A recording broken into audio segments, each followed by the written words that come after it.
তোমাদের সকলকে স্বাগত জানাই টিঞ্চপাড়ি অরুণিমা চ্যানেলে। আশা করি সবাই তোমরা ভালো আছো, সুস্থ আছো। আজকে ক্লাস 8-এর চ্যাপ্টার 3 থেকে কয়েকটি গ্যাসের পরিচিতি, এই চ্যাপ্টার থেকে পার্ট 2 নিয়ে আলোচনা করব। আজকের যে টপিক সেটা হলো এই অক্সিজেনের ভৌত ধর্ম এবং বিভিন্ন রাসায়নিক ধর্ম নিয়ে আলোচনা করব। চলো শুরু করা যাক। প্রথমেই আসি অক্সিজেনের ভৌত ধর্ম, মানে বাহ্যিকভাবে কোনো কিছুর ভৌত বলতে বোঝায় যেগুলো আমরা বাইরে থেকে দেখে বুঝতে পারি। সেটা কি? তার প্রথম বৈশিষ্ট্য হলো এটার কোনো বর্ণহীন, এটা একটা গ্যাস, স্বাদহীন এবং তার সাথে গন্ধহীন। কোনো গন্ধও নেই, স্বাদও নেই, বর্ণও নেই, এরকম একটা গ্যাস যেটা সাধারণ উষ্ণতায় গ্যাসীয়। ঠিক আছে, যদি ঠান্ডা করা হয় তখন কিন্তু এটা তরলে রূপান্তরিত হয়। দ্বিতীয় যে পয়েন্ট সেটা হলো বাতাসের থেকে এটা সামান্য ভারী। কতটা ভারী সেটা হলো এর প্রমাণ উষ্ণতা ও চাপে এর যে ঘনত্ব সেটা হলো 1.4 to 8 গ্রাম পার লিটার। ঠিক আছে, তাহলে বাতাসের থেকে প্রায় বাতাসের 1.5 গুণ ভারী। ঠিক আছে, মানে বাতাসের থেকে কিছুটা পরিমাণ ভারী। তাহলে বুঝতেই পারছো যখন ভারী কী হবে, কোনো একটা জায়গার মধ্যে বদ্ধ জায়গায় থাকলে সেটা নিচের দিকে অক্সিজেনের থাকার সম্ভাবনা বেশি ওপরের থেকে। তারপর হলো এটা জলে দ্রাব্য, কিন্তু সেটা সামান্য মাত্রায়, সেই জন্যই জলজ প্রাণীরা বেঁচে থাকে, এরা জলে সামান্য মাত্রায় দ্রাব্য। তারপর হলো তরল যে অক্সিজেন, ঠিক আছে, যেটাকে বললাম যে ঠান্ডা করলে যে অক্সিজেন হয় তখন যেটা গ্যাসীয় থেকে তরল অক্সিজেনে পরিণত হয়, সেই অক্সিজেনের হিমাঙ্ক হলো -218 ডিগ্রি সেন্টিগ্রেড। আর এই তরল অক্সিজেনের স্ফুটনাঙ্ক হলো -183 ডিগ্রি সেন্টিগ্রেড। ঠিক আছে, অর্থাৎ এই যে তরল অক্সিজেন ফুটতে শুরু করে -183 ডিগ্রি সেন্টিগ্রেডে, আবার এটাই যখন ঘনীভূত হয় তখন এটা একটা নীল রঙের তরলে পরিণত হয়। এই যে তরল অক্সিজেন ফুটে কি হলো, গ্যাসে পরিণত হলো। তারপর সেটা থেকে যদি আবার সেইটাকেই যদি আবার ঘনীভূত করা হয় তাহলে সেটা দেখবো যে -183তেই ওটা কিছুটা নীল রঙের তরলে পরিণত হচ্ছে।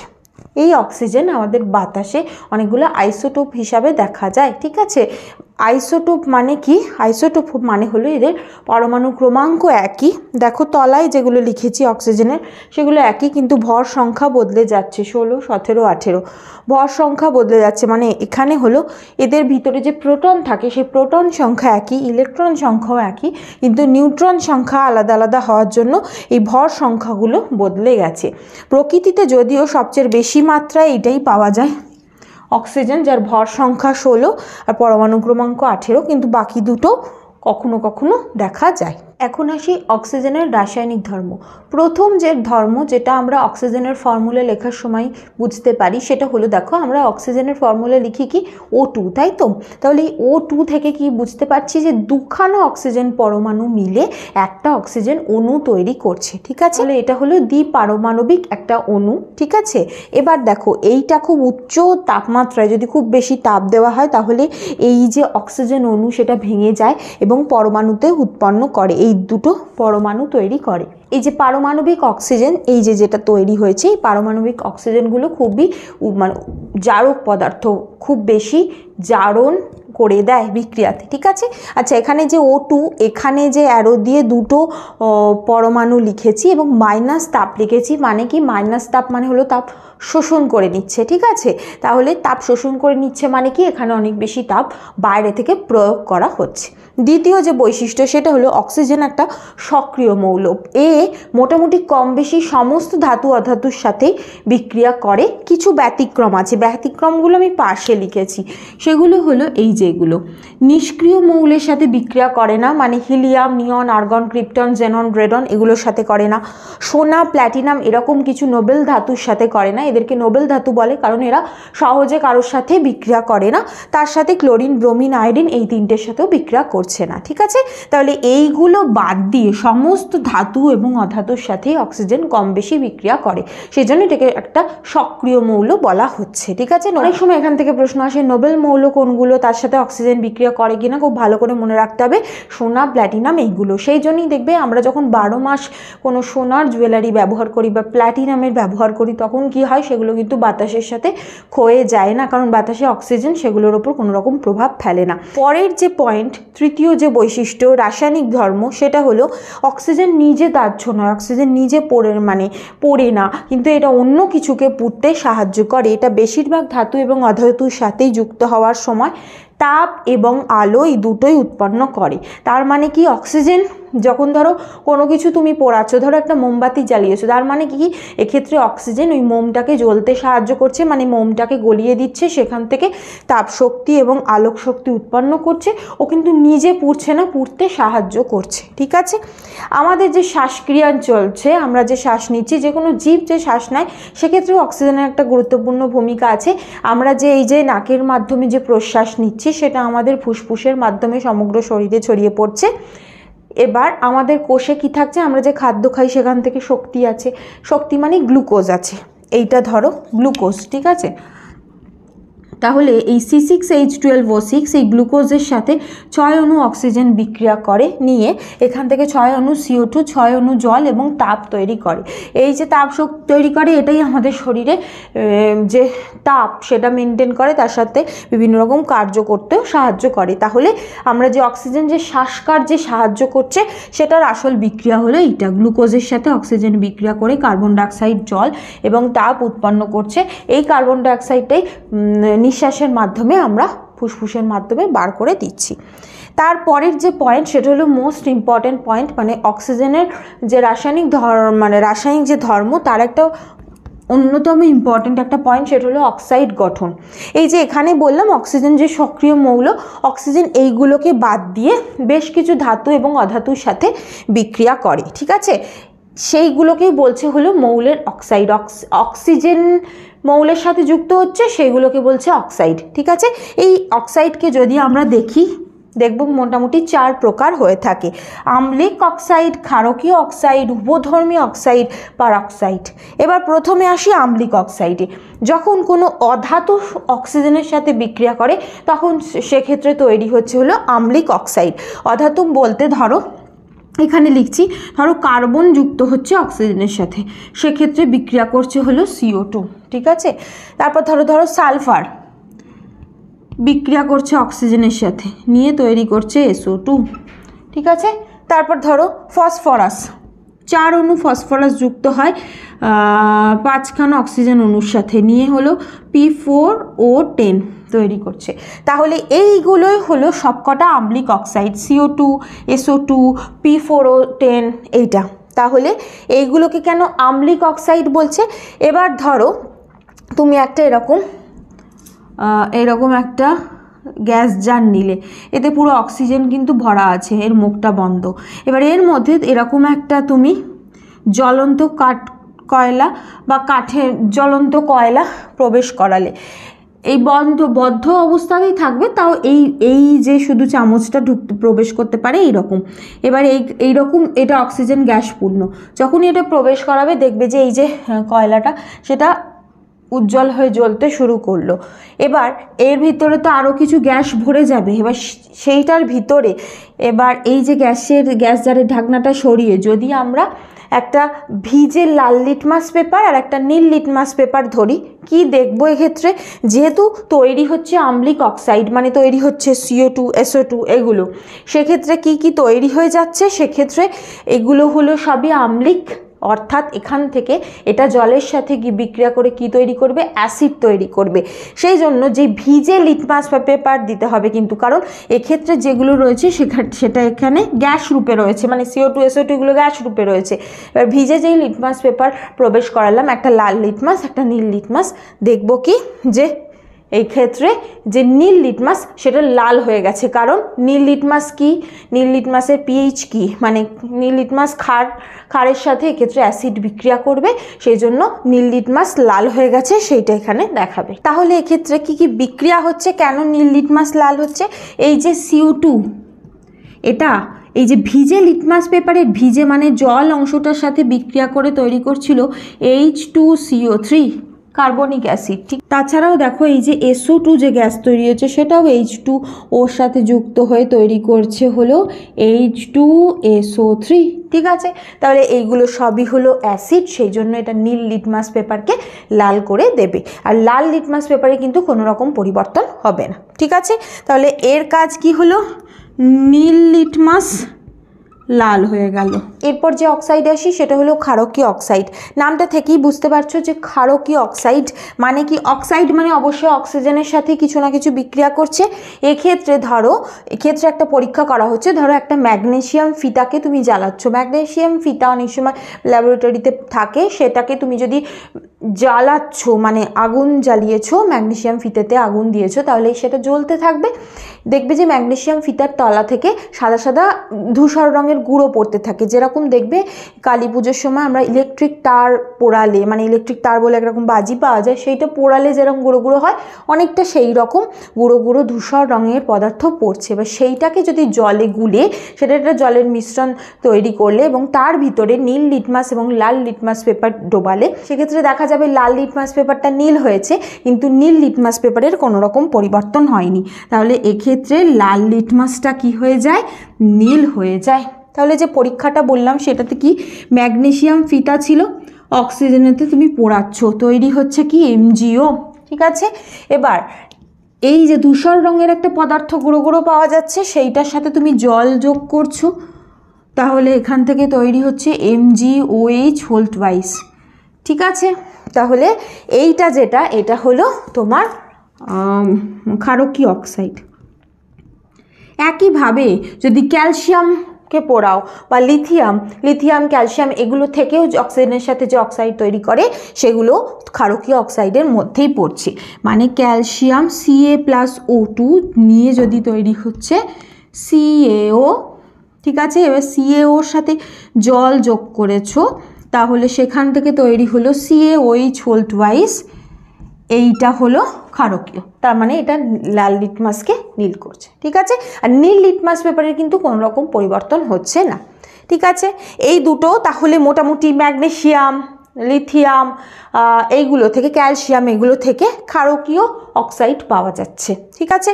তারপর আসি হলো উভধর্মী নামটা থেকেই বুঝতে পারছো যে দুই প্রকার, দুই ধর্মেরই জিনিস তৈরি হচ্ছে। মানে এই যে অক্সিজেন, এক্ষেত্রে যে ধাতু দুটোর সাথে যুক্ত হচ্ছে অ্যালুমিনিয়াম, জিঙ্ক, এই দুটোর সাথে বিক্রিয়া করে ও যে প্রোডাক্ট তৈরি করছে, যে অক্সাইড তৈরি করছে, সেটাতে আম্লিক গুণও আছে, সেটাতে ক্ষারকীয় গুণও আছে, ঠিক আছে। কিভাবে, চলো সেই বিক্রিয়াটা দেখে নিই। এই ধরো অ্যালুমিনিয়াম যুক্ত হচ্ছে অক্সিজেনের সাথে, ঠিক আছে। এখান থেকে বিক্রিয়া করে তৈরি করছে Al2O3, তাহলে এখানে 3 অণু আসবে, এখানে 2 আসবে, ঠিক আছে। ব্যালেন্স করছি আমি, তোমরাও এরকমভাবে ব্যালেন্স করতে, মানে ব্যালেন্স করে নিয়েই বিক্রিয়াগুলো লিখবে। তাহলে এটা হলো কি উভধর্মী অক্সাইড। এবার এইটা উভধর্মী কিভাবে বুঝবো, ধরো এটা একবার অ্যাসিডের সাথে এটাকে একবার বিক্রিয়া করাবো, একবার ক্ষারের সাথে বিক্রিয়া করাবো, ধরো HCl এর সাথে বিক্রিয়া করাচ্ছি, এখান থেকে তৈরি হবে AlCl3 প্লাস জল, ঠিক আছে। তাহলে দেখো এটা হলো, এটা এখানে কি, ধরো এটা ক্ষার হিসাবে কাজ করছে, এটা কি অ্যাসিড, এখান থেকে তৈরি হলো এটা লবণ ও এটা হলো জল, ঠিক আছে। ব্যালেন্স করার চেষ্টা করি, এখানে Al2 ছিল, এখানে L, তাহলে এখানে 2 দিলাম, ক্লোরিন তাহলে হয়ে গেল 3 দুগুণে 6, তাহলে এখানে 6 দেবো। এবার তাহলে এখানে ক্লোরিনটা ব্যালেন্স হলো, দেখো ক্লোরিন 3 দুগুণে 6, এখানে 6 হলো, কিন্তু হাইড্রোজেন হয়ে গেছে 6টা, তার মানে এখানে হাইড্রোজেন 2টো, এখানে 3 দিলাম, ব্যালেন্স হয়ে গেল, ঠিক আছে। এই যে তার মানে এক্ষেত্রে Al2O3 ক্ষার হিসাবে কাজ করলো। আবার দেখো এই Al2O3 এর সাথে যদি আমি NaOH বিক্রিয়া করাই, NaOH কি ক্ষার, এক্ষেত্রে এটা হলো অ্যাসিড, এক্ষেত্রে এটা হলো ক্ষার, এখান থেকে তৈরি হবে NaAlO2 প্লাস জল, ঠিক আছে। এটার নাম হলো সোডিয়াম অ্যালুমিনেট, ঠিক আছে, সোডিয়াম অ্যালুমিনেট আর জল, তাহলে এটাও হলো একরকম লবণ, ঠিক আছে। এবার এই বিক্রিয়াটা ব্যালেন্স করি, দেখো এখানে অ্যালুমিনিয়াম 2টো, তাহলে এখানে 2 দিলাম, তাহলে সোডিয়াম 2 হয়ে গেল, এখানেও 2 দিলাম, তাহলে দেখো এখানে অক্সিজেন 2 হলো, এখানে 3, 5, আর এখানেও অক্সিজেন টোটাল হলো 4, আর এখানে একটা 5, ব্যালেন্স হয়ে গেছে, ঠিক আছে। এক্ষেত্রে এই যে Al2O3 অ্যালুমিনিয়াম অক্সাইড, এই অ্যালুমিনিয়াম অক্সাইড একবার ক্ষার হিসাবে কাজ করছে, একবার অ্যাসিড হিসাবে কাজ করছে, তার মানে এটার ভিতরে দুটো ধর্মই আছে, ঠিক আছে। এটা আম্লিক অক্সাইড হিসাবেও কাজ করে, ক্ষারকীয় অক্সাইড হিসাবেও কাজ করে। একইভাবে এই বিক্রিয়াগুলো হবে ধরো জিঙ্কের সাথে, যদি জিঙ্ক অক্সিজেনের সাথে বিক্রিয়া করছে, নিয়ে তৈরি করছে ZnO। আর যদি ব্যালেন্স করি তাহলে এখানে হলো সামনে 2 দিতে হবে জিঙ্কের আগে, তাহলে 2ZnO। তাহলে এই ZnOটা জিঙ্ক অক্সাইড যেটা, সেটাও তোমার এই উভধর্মী অক্সাইড হিসাবে কাজ করছে। আর লাস্ট যে অক্সাইড সেটা হলো পার অক্সাইড। উত্তপ্ত অবস্থায় সোডিয়ামকে ধরো গরম করেছো, তার মধ্যে দিয়ে অতিরিক্ত অক্সিজেনকে চালনা করছো, ঠিক আছে, সেক্ষেত্রে Na2O2 তৈরি হয়, সোডিয়াম পার অক্সাইড তৈরি হচ্ছে। এটাকেই যদি জলের সাথে বিক্রিয়া করা হয় সেখান থেকে হাইড্রোজেন পার অক্সাইড তৈরি হয়। এবার পার অক্সাইড নামটা কোথা থেকে এসছে? এই যে ও এই যে বন্ধনীটা থাকে এইটাকে বলে হলো পারঅক্সো।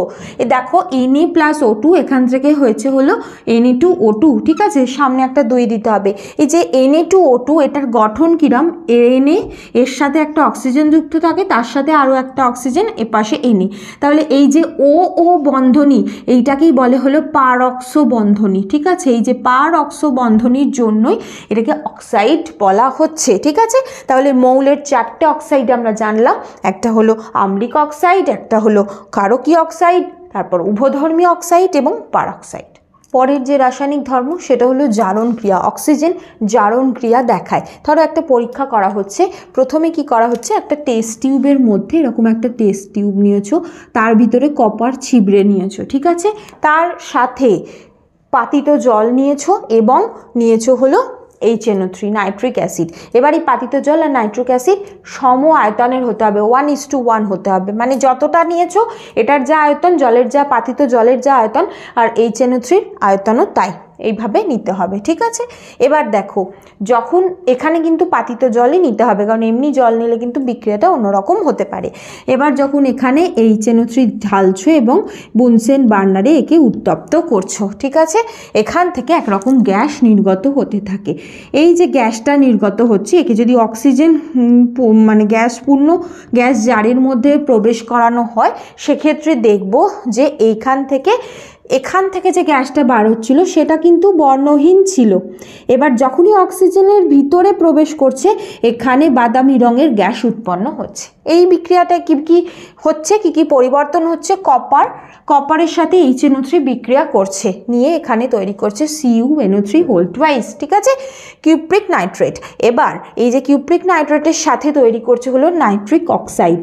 এই যে নাইট্রিক অক্সাইড এবং জল তৈরি হচ্ছে, এইটাই হলো বর্ণহীন গ্যাস। মানে এইখানে যে বর্ণহীন গ্যাস তৈরি হয়েছিল এটাই হলো এটা।